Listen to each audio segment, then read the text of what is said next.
Viral di media sosial, seorang warga desa Karanganom, Kecamatan Sukodono, Kabupaten Sragen, merobohkan rumahnya sendiri setelah mengetahui sang istri berselingkuh.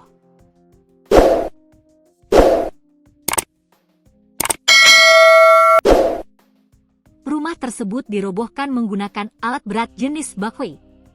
Warga yang melakukan aksi tersebut adalah Warseno, 36. Ia membenarkan bahwa dirinya sengaja merobohkan rumah itu. Mantan istri saya itu selingkuh. Soal rumah, yang membangunkan bapak saya, tapi tanahnya milik mantan istri. Jadi mau tidak mau, saya harus bongkar, robohkan, ujarnya saat ditemui tribunsolo.com, Jumat, 31 Oktober 2025. Warseno menjelaskan, langkah itu ia ambil atas inisiatif sendiri dan sudah mendapat persetujuan dari anak sematawayangnya yang kini duduk di bangku kelas 3 SMA. Proses perobohan rumah dilakukan selama 2 hari. Pada hari pertama, ia menggunakan bakoi untuk merobohkan bangunan.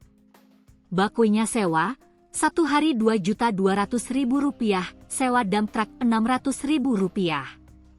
Jadi total 1 hari Rp2.800.000, jelasnya.